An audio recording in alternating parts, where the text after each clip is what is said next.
Hello friend, જય શ્રી કૃષ્ણ. સ્વાગત છે તમારું રસીલાબેનના રસોડામાં. આજે આપણે અલગ પ્રકારથી અને અલગ વેરિએશનથી ચોકલેટ બનાવીશું. તો ચાલો આપણે બનાવીએ ખૂબ સારા ક્રંચ નાખીને ચોકલેટ.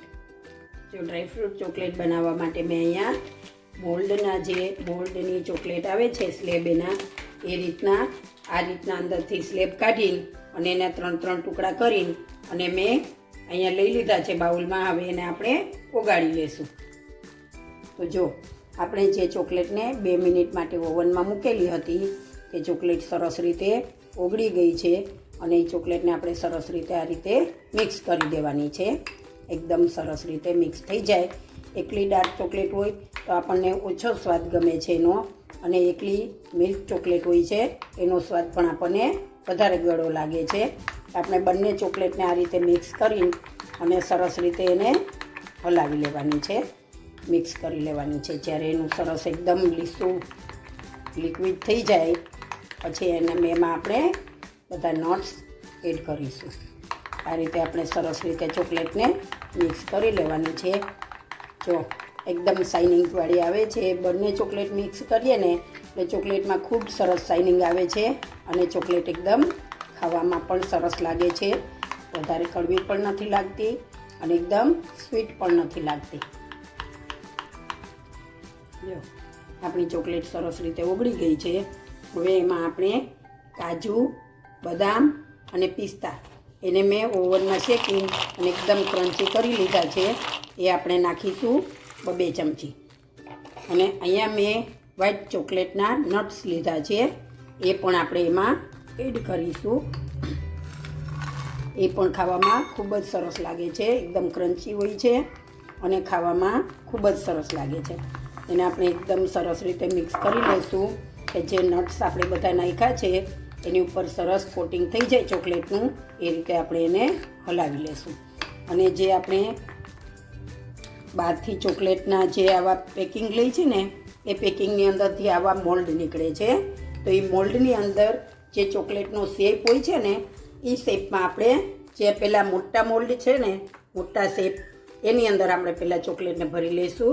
એટલે આપણી ચોકલેટ એકદમ સરસ મોટી અને બજારેથી લીધી હોય એવી જ બને છે. તો આપણે બધા જ મોલ્ડમાં ચોકલેટ સરસ રીતે પાથરી દઈશું આવી રીતે. જો આપણે આ રીતે ચોકલેટ બધી આમાં સેટ કરી દીધી છે. હવે આને આપણે 10થી 15 મિનિટ માટે ડીપ ફ્રીજમાં એટલે કે ફ્રીઝરમાં મૂકી દઈશું અને જામી જાય પછી આને આપણે ડિમોલ્ડ કરીશું. જો આપણી ચોકલેટ સરસ રીતે જામી ગઈ છે. હવે એને આપણે ડીશમાંથી બહાર લઈ લઈશું. તો જો કેટલી મસ્ત તૈયાર થઈ ગઈ છે. આપણે આ વધારાનો જેનો ભાગ છે એને કટ કરી નાખશું અને બધી ચોકલેટ આપણે આ રીતે ડીશમાંથી ડિમોલ્ડ કરી દઈશું. તો જો લાગે છે ને સરસ, બજારમાંથી આપણે તૈયાર લઈએ છીએ એના જેવી જ જો કેટલી મસ્ત લાગે છે. જે આપણે ડાર્ક ચોકલેટ લીધી છે એમાં આપણે વ્હાઈટ કલરના બધા ક્રંચ નાખ્યા છે તો એકદમ સરસ દેખાય છે. અને હવે આપણે વ્હાઈટ કલરની ચોકલેટ હું તમને બતાવીશ. એમાં આપણે ડાર્ક કલરના બધા ક્રંચ નાખીશું. તો જો જેવું આપણું મોલ્ડ હશે એ રીતની ચોકલેટમાં ડિઝાઇન સરસ પડશે અને ખાવામાં પણ ખૂબ સરસ લાગે છે. જુઓ કેટલી મસ્ત દેખાય છે. તો તમે પણ આવી રીતે ઘેરે ટ્રાય કરી શકો છો. અને એક સ્લેબની ચોકલેટમાંથી આપણે ઘણી બધી ચોકલેટ ઘેરે બનાવી શકીએ છીએ. આ રીતે મેં એ 2 પાર્ટ લીધા હતા, બેયના 2 પાર્ટ, એમાંથી આપણે ઘણી બધી ચોકલેટ તૈયાર કરી શકીએ છીએ. જો અહીંયા આપણે વ્હાઈટ ચોકલેટ બનાવી છે એના માટે મેં મિલ્કી ચોકલેટ આવે છે એનો એક જ પટ્ટાનો અડધો ભાગ લીધેલો છે.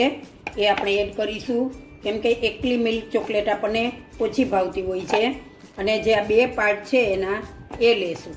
હવે આને આપણે ઓવનમાં 2 મિનિટ માટે મૂકીને અને ઓગાળી લેશું.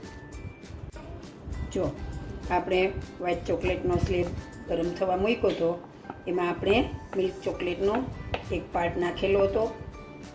હવે આપણે આને સરસ રીતે મિક્સ કરી દઈશું. મસ્ત રીતે ઓગળી ગયું છે હવે એમાં આપણે આ જે લાઇટ કલર છે તો એમાં આપણે બધા જ ક્રંચ ડાર્ક કલરના એડ કરીશું. તો એ ખાવામાં પણ સરસ લાગશે અને દેખાવમાં પણ ખૂબ સરસ લાગશે. આપણે એકદમ પહેલાં સરસ રીતે ઓગાળી લેશું. તો જુઓ, અહીંયા મેં આ રીતનું મોલ્ડ લીધો છે. મોલ્ડની અંદર આપણે અલગ રીતે સ્પ્રેડ કરીશું આ ચોકલેટને. મેં અહીંયા બધાય ક્રન્ચી દાણા જે આવે ચોકલેટ ચિપ્સના એ લીધા છે. તો ડાર્ક, મિલ્ક અને વ્હાઈટ દાણા આપણે નાખીશું અને એમાં થોડી આપણે જેલી એડ કરીશું અને પછી આપણે એમાં ચોકલેટ સ્પ્રેડ કરીશું. તો આ રીતે આપણે પહેલાં નીચે થોડું બધું નાખી અને પછી આપણે એમાં ચોકલેટ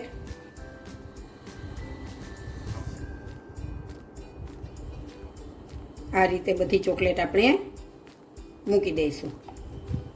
આ રીતે ચોકલેટ ભરીશું એટલે નીચેની સાઈડ આપણે જ્યારે ચોકલેટને બહાર કાઢીશું ને તો જો કેવું સરસ દેખાય છે.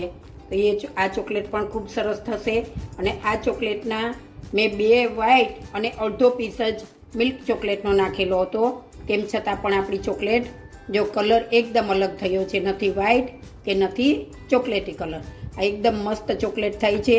અને આ રીતે આપણે બધી ચોકલેટ ભરી લેશું. જો આ આપણા ક્રંચ છે જેમાં ડાર્ક મેં લીધા છે અને આ રેડ કલરના ક્રંચ છે. એ 2 ક્રંચ આપણે એમાં ઉમેરી દઈશું અને સરસ રીતે આપણે એને હલાવી લઈશું. અને પછી જે આપણે ડીશમાં મોલ્ડમાં જે નાખ્યા છે દાણા એમાં ચોકલેટને એડ કરી દઈશું. તો આપણે બધી જ ચોકલેટ આવી રીતે ભરી લઈશું. જુઓ, અહીંયા મેં અલગ અલગ રીતે બધી ડિઝાઇન કરીને અને સરસ બાળકોને મજા આવે તે રીતની ચોકલેટમાં ડિઝાઇન અને નટ્સ નાખીને અને બનાવીને અને હું મોલ્ડ તૈયાર કર્યું છે. હવે આ મોલ્ડ આપણે ફ્રીઝરમાં મૂકી દઈશું અને પછી હું ડિમોલ્ડ કરીશ ત્યારે તમને બતાવી દઈશ કે આ ચોકલેટ કેટલી મસ્ત દેખાય છે અને કેટલી સુંદર લાગે છે. આપણી ચોકલેટ સરસ જામી ગઈ છે. હવે એને આપણે ડિમોલ્ડ કરીશું. તો આ રીતે આપણે આખી ચોકલેટ જુઓ કેટલી મસ્ત દેખાય છે. આપણે જે નીચે ક્રંચ નાખેલા હતા એ ક્રંચ આપણા સરસ આમાં જોઈન્ટ થઈ ગયા છે અને આપણી ચોકલેટ સરસ ડિમોલ્ડ થઈ ગઈ છે. જુઓ આ રીતે આપણે બધી ચોકલેટો અંદરથી જુઓ રેડીમેડ લીધી હોય એવી જ લાગે છે ને સરસ. જો